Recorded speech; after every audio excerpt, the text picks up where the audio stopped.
Welcome to my classes.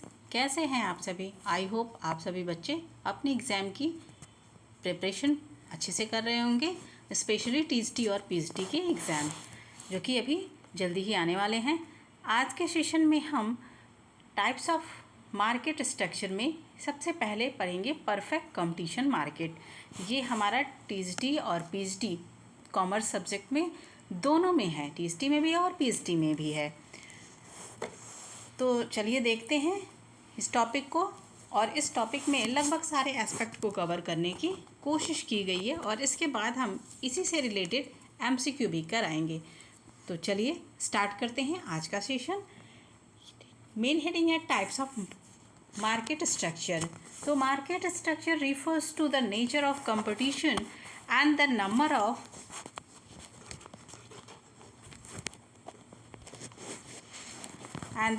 buyers and seller in a market। तो पहला इसमें है perfect competition market. Definition: a market structure where a large number of, कहाँ की बात की गई है? अ लार्ज नंबर ऑफ, जहाँ पे बहुत ज़्यादा संख्या में क्या हों, large number of a small firm sell identical homogeneous product, और लार्ज नंबर ऑफ सेलर्स हों, फॉर्म जो है वो सेलिंग करने वाले बहुत से लोग हों और वो लगभग होमोजीनियस प्रोडक्ट सेल कर रहे हो। होमोजीनियस यानी लगभग सिमिलर प्रोडक्ट वही सेल कर रहे हो। And no single firm can influence the market price, और कोई भी फॉर्म मार्केट की प्राइस को इन्फ्लुएंस नहीं कर पाती है। यानी कि इसमें जो है मार्केट की प्राइस जो है वो फॉर्म नहीं डिसाइड करती बल्कि इंडस्ट्री डिसाइड करती है, और इंडस्ट्री अपनी डिमांड और सप्लाई के बेसिस पे फर्म की प्राइस को डिसाइड करती है। क्यों? क्योंकि होमोजीनियस प्रोडक्ट होता है, सारे प्रोडक्ट लगभग सिमिलर होते हैं और नंबर ऑफ़ बायर्स इसमें ज़्यादा होते हैं, नंबर्स ऑफ सेलर्स बहुत ज़्यादा होते हैं, तो इसके कारण ये ऐसा होता है। फिर चलिए इसका हम फीचर्स देखते हैं। अ large number of buyers and seller, यानी यहाँ पे बायर्स और सेलर्स दोनों बहुत ज़्यादा होते हैं। Large number of buyers and seller. Second है होमोजीनियस या आइडेंटिकल प्रोडक्ट। होमोजीनियस यानी सिमिलर प्रोडक्ट, जितने भी प्रोडक्ट होंगे वो लगभग सिमिलर ही होंगे, एक ही समान के सारे प्रोडक्ट होंगे। And free entry and exit of firm, कोई भी फर्म परफेक्ट कंपटीशन मार्केट में ईजिली एंट्री कर सकती है और एग्जिट भी कर सकती है, यानी आ भी सकती है और जा भी सकती है विदाउट किसी रिस्ट्रिक्शन की। कोई रिस्ट्रिक्शन नहीं होता है, वो विदाउट किसी वेरिएशन के एंट्री भी कर सकती हैं और एग्जिट भी कर सकती हैं। लास्ट पॉइंट है perfect knowledge of a market condition. इसमें बायर्स और सेलर्स को परफेक्ट नॉलेज होता है पूरे मार्केट की कंडीशन का। फिर आगे देखते हैं इसी में। No control over price. इसमें प्राइस पे कोई कंट्रोल नहीं होता है। किसका? फर्म का कंट्रोल नहीं होता है, बट इंडस्ट्री जो है वो क्या करती है? प्राइस डिसाइड करती है, और वो भी किसके बेसिस पे? डिमांड एंड सप्लाई के बेसिस पे। डिमांड एंड सप्लाई के बेसिस पे यहाँ प्राइस डिसाइड किया जाता है और इंडस्ट्री डिसाइड करती है। फर्म यहाँ पे प्राइस डिसाइड नहीं करती। एंड लास्ट पॉइंट है नो गवर्नमेंट इंटरफेरेंस। यहाँ पे गवर्नमेंट का कोई इंटरफेरेंस नहीं होता, क्योंकि number of buyers and sellers ज़्यादा होते हैं, प्राइस को डिसाइड करती है इंडस्ट्री, इसलिए नो गवर्नमेंट रिस्ट्रिक्शन, कोई भी गवर्नमेंट का यहाँ पे रिस्ट्रिक्शन नहीं होता है।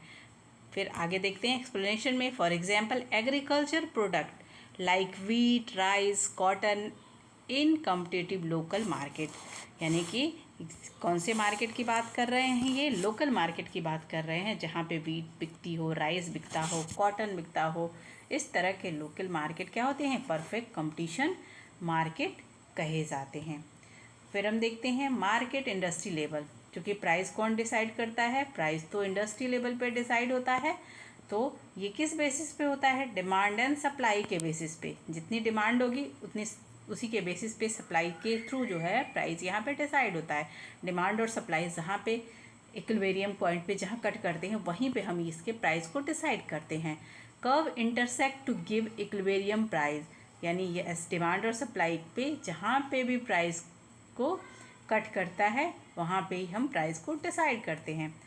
All firms must accept these price, और सभी फर्म क्या करती हैं, इसी प्राइस को एक्सेप्ट करती हैं। They can not influence price, वो अपना कोई अलग से प्राइस डिसाइड नहीं करती, वो उसी प्राइस को एक्सेप्ट कर लेती हैं, क्योंकि यहाँ फर्म प्राइस डिसाइड नहीं करती, बल्कि प्राइस डिसाइड करने का काम इंडस्ट्री के थ्रू होता है।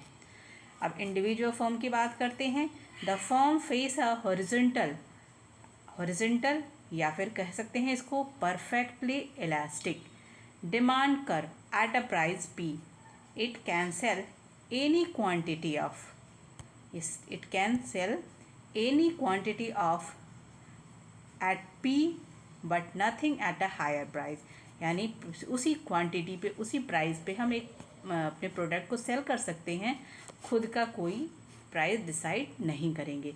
और हॉरिजॉन्टल लाइन कैसी होती है? हॉरिजॉन्टल लाइन यानी एक लेटी हुई लाइन जो पैरेलल जा रही है, 0x के जो लेटी हुई लाइन जा रही है उसको हॉरिजॉन्टल लाइन बोलते हैं, और इसी लाइन को बोलते हैं परफेक्टली इलास्टिक, यानी कि यहाँ पे परफेक्टली इलास्टिक इनफाइनाइट तक को डिनोट करता है। अब हम आगे देखते हैं इसी में।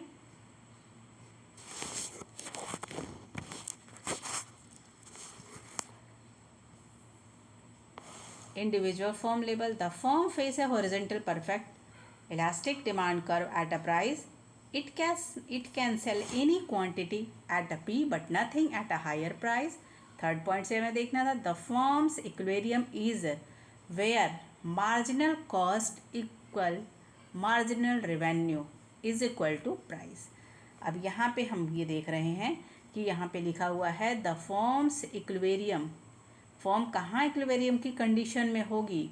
Where MR is equal to MC, जहाँ पे marginal revenue is equal to होगा मार्जिनल रेवेन्यू और मार्जिनल कॉस्ट दोनों जहाँ बराबर होंगे, वहीं पे हम प्राइस को डिसाइड करेंगे। वही एक हमारी क्या होगी? प्राइस लाइन होगी, यानी marginal cost is equal to marginal revenue is equal to price. फिर कह रहे हैं लॉन्ग रन में क्या होगा? In a long run firm can earn normal profit, और लॉन्ग रन में क्या होगा? फर्म नॉर्मल प्रॉफिट ही सिर्फ अर्न करती है, और उस कंडीशन में average revenue is equal to average cost होता है। क्यों? क्योंकि यहाँ सिर्फ नॉर्मल प्रॉफिट को ही फर्म अर्न करती है। लेकिन शॉर्ट रन में क्या होता है? शॉर्ट रन में super normal profit, normal profit और लॉस, ये तीनों कंडीशन होती है। चलिए ये पहले यहाँ पॉज कर देते हैं। देखिए शॉर्ट रन में क्या होगा? जब शॉर्ट रन की कंडीशन होगी तो उसमें पहला क्या होगा? सुपर नॉर्मल प्रॉफिट, नॉर्मल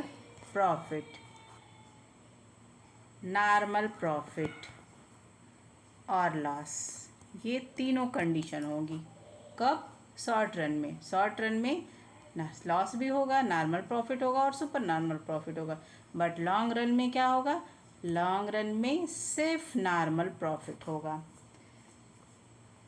क्यों? क्योंकि बहुत सी फॉर्म जो है, चूँकि इसमें हमने पहले ही पढ़ा था कि फॉर्म क्या है, फॉर्म एग्जिट और एंट्री और एग्जिट दोनों कर सकती है। तो जब जब सुपर नॉर्मल प्रॉफिट होने लगेगा तो सारी फॉर्म एग्जिट करने लगेंगी, सारी फॉर्म्स एंट्री करने लगेंगी, और एंट्री करने का रिजल्ट ये होगा कि फॉर्म जो है वो बहुत ज़्यादा हो जाएंगी। तो उस कंडीशन में फिर धीरे धीरे लॉस की कंडीशन आएगी, तो फॉर्म सारे एग्जिट हो जाएंगे। तो उस कंडीशन में लॉन्ग रन में क्या होगा? एक पर्टिकुलर समय में सिर्फ नॉर्मल प्रॉफिट ही होगा। फिर अगला पॉइंट है price is a fix by the market. Price किसके द्वारा फिक्स किया जाएगा? मार्केट द्वारा, यानी इंडस्ट्री के द्वारा, और वो भी डिमांड एंड सप्लाई के बेसिस पे।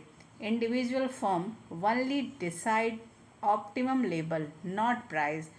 इंडस्ट्री जो है वो डिसाइड करती है सिर्फ ऑप्टिमम लेवल, प्राइस को नहीं डिसाइड करती। फिर है if firm makes super normal profit, new firm enter and price fall to normal profit level. वही बात जो अभी हमने बताई कि अगर फर्म में सुपर नॉर्मल प्रॉफिट होने लगता है तो ढेर सारी फर्म क्या करेंगी? इंटर करेंगी, और उस कंडीशन में प्राइस फिर से गिरने लगेगा, और लास्ट में लॉन्ग रन में हमें क्या होगा? सिर्फ नॉर्मल प्रॉफिट होगा। अब आइए एक एक एक्सप्लेन करते हैं डिटेल में शॉर्ट रन और लॉन्ग रन की कंडीशन क्या होती है। तो पहला है यहाँ पे short run, firm face a horizontal demand curve at a market price. Firm क्या करेगी, एक हॉरिजॉन्टल डिमांड कर्व यानी एक लेटी हुई लाइन जाएगी जो कि शो करेगी किसको, डिमांड कर्व को। मार्जिनल एमसी यानी marginal cost curve cut MR from below at a equilibrium point. जो मार्जिनल कॉस्ट है वो कट करेगी मार्जिनल रेवेन्यू को at a below at a equilibrium point, यानी नीचे से कट करती हुई जाएगी। अगला पॉइंट है depending on cost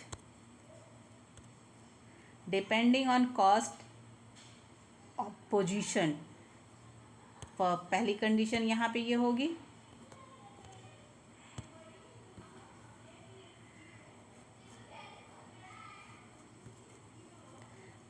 if AR is a greater than AC, अगर एवरेज रेवेन्यू ज़्यादा है किससे, एवरेज कॉस्ट से, तो उस कंडीशन को हम बोलते हैं सुपर नॉर्मल प्रॉफिट। भाई जाहिर सी बात है एवरेज रेवेन्यू मेरा ज़्यादा है किससे, कॉस्ट से, यानी जितना हमारा लगा हुआ है एवरेज कॉस्ट यानी हमने जितना पैसा लगाया है उससे अगर हमें ज़्यादा रेवेन्यू मिल रहा है तो जाहिर सी बात है हम प्रॉफिट की कंडीशन में हैं। तो इस कंडीशन को हम बोलते हैं सुपर नॉर्मल प्रॉफिट।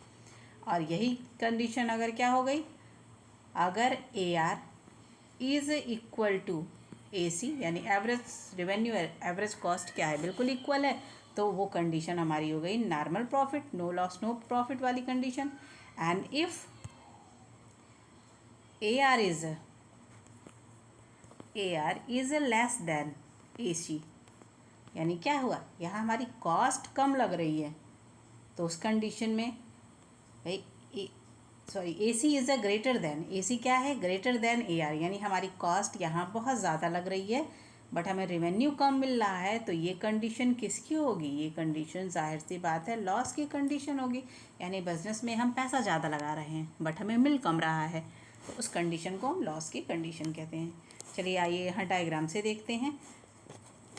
जैसे कि हमने पहले ही पढ़ा था कि देखिए जब सबसे पहले डायग्राम ड्रा करते ना तो उसमें पहले हम क्या करते हैं, दो लाइन लेते हैं, पहले जीरो से x ये लाइन है हमारी और फिर ये 0 से y, ठीक है। तो ये क्या है, ये जो लाइन होती है वो हॉरिजॉन्टल लाइन होती है और ये जो लाइन होती है वो वर्टिकल लाइन होती है, ठीक है। जो लेटी हुई लाइन होती है उसे बोलते हैं हॉरिजॉन्टल और जो स्ट्रेट फॉरवर्ड खड़ी होती है उसको बोलते हैं वर्टिकल लाइन।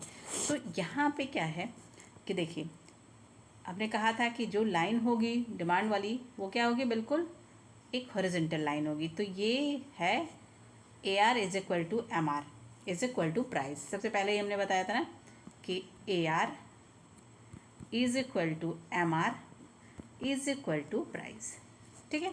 तो ये लाइन जो है हॉरिजॉन्टल लाइन है वो AR is equal to MR is equal to price को बता रही है, यानी एवरेज रेवेन्यू मार्जिनल रेवेन्यू के बराबर है और यहाँ पे प्राइस डिसाइड हो रहा है।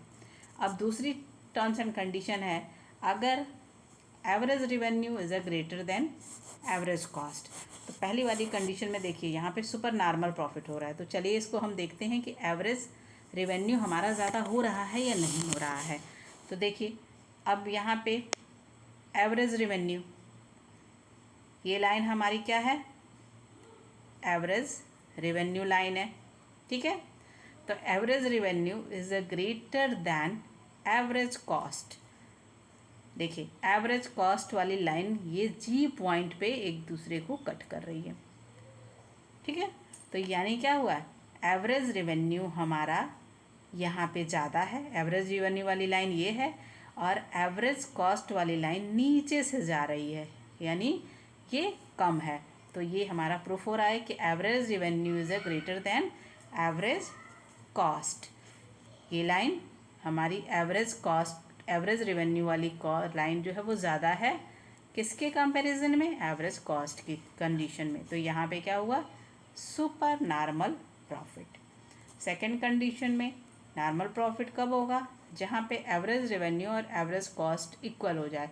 तो देखिए AR is equal to M R, यानी ए आर जहाँ पे है, ये लाइन ए आर वाली है, वहीं पे आपकी ए सी भी कट कर रही है, एक ही पॉइंट पे, सेम इसी पॉइंट पे कट कर रही है।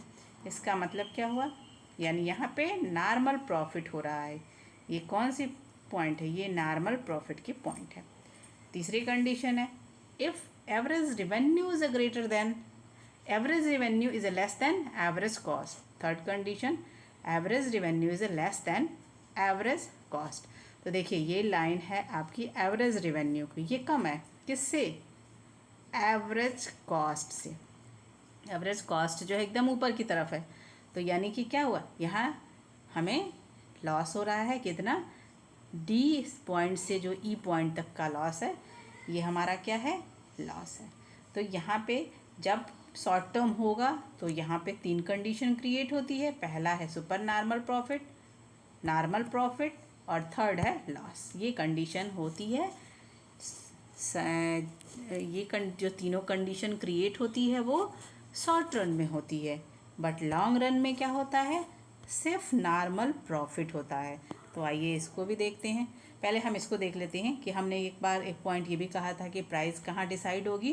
प्राइस जो है वो इंडस्ट्री डिसाइड करेगी, फर्म डिसाइड नहीं करेगी। प्राइस को फर्म डिसाइड नहीं करता बल्कि इंडस्ट्री डिसाइड करता है। और किस बेसिस पे, अपने डिमांड एंड सप्लाई के बेसिस पे। तो देखिए ये लाइन है, ये प्राइस लाइन है जो हॉरिजॉन्टल जा रही है।